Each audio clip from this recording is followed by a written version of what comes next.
27મી ફેબ્રુઆરીથી માધ્યમિક અને ઉચ્ચતર માધ્યમિકની બોર્ડની પરીક્ષા શરૂ થઈ રહી છે. પરંતુ તમને અને મને બંનેને એક પ્રશ્ન અવશ્ય થતો હશે કે આ બોર્ડનું પેપર કેવી રીતે નીકળે છે અને સૌથી મહત્વનું કે તે દિવસે ચિઠ્ઠી કેમ ઉછાળવામાં આવે છે. તો હું તમને આજે જણાવીશ કે બોર્ડનું પેપર કેમ નીકળે છે. 100થી વધુ શિક્ષકો અને 9 મહિનાની મહેનત બાદ બોર્ડનું પેપર નીકળે છે. પહેલું સેમેસ્ટર શરૂ થતાની સાથે જ આ બોર્ડના પેપરની પ્રોસેસ શરૂ થઈ જાય છે. જ્યારે એક વિષયના પેપર માટે 100 જેટલા શિક્ષકોની પસંદગી થાય છે. તેઓના અનુભવ અને કાર્યકાળના આધારે મેરિટ બને છે અને છેલ્લે એક વિષયનું પેપર બનાવવા માટે 10 શિક્ષકો સિલેક્ટ થાય છે. દરેક વસ્તુ ટોપ સિક્રેટમાં જ થાય છે.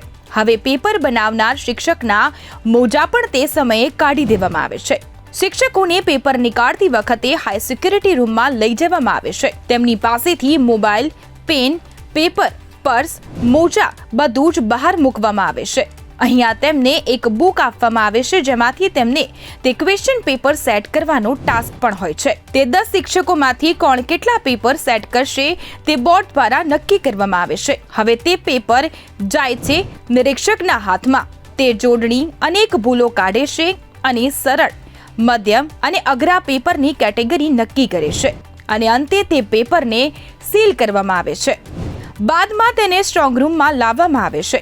હવે છેલ્લે સુધી ખબર નથી હોતી કે કયા સેન્ટરમાં કયા શિક્ષક તે પેપર લઈને સેન્ટર સુધી પહોંચશે.